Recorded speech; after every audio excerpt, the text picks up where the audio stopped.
سفر نایه رودکی یک تا اشتر از نام اسماعیل جان کریبو نایه خوالین 3000 تومان پول بود. بختوار چوانداز شهر حصار اسب شهر باختر اسب اسماعیل جان صاحب اسب به نام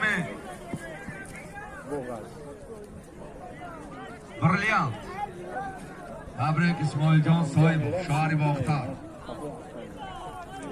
خوالین 3000 تومان پول یک تا اشتر 3000 تومان پول.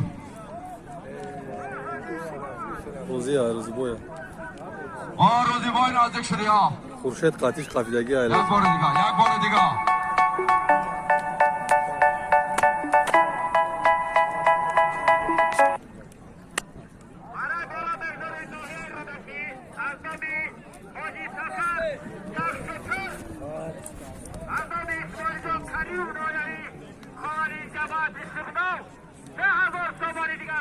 حرکت کن مرا بالا میکنی از نام حاج سفر نایه رودکی یک تا اشتر از نام اسماعیل جان کریمو نایه خوالین جماعت شغناو 3000 تومان پول وایسدی. خیزان تیز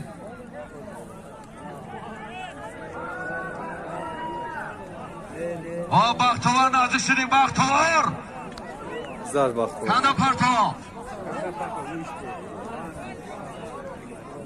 پایان های میکنی برای پایان بختوار تیز دولت سیمبا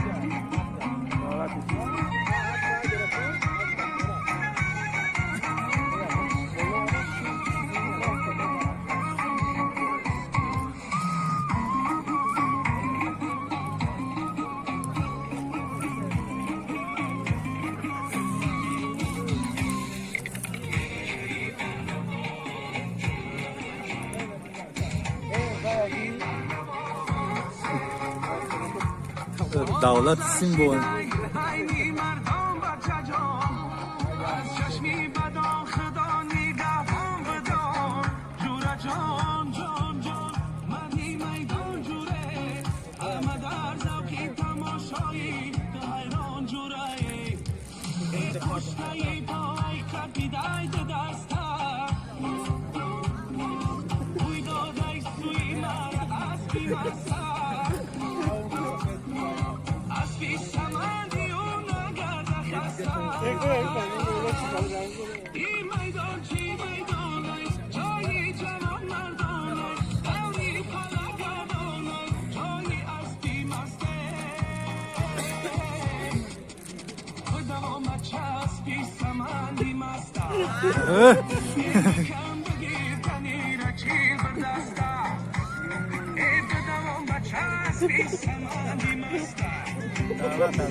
دولت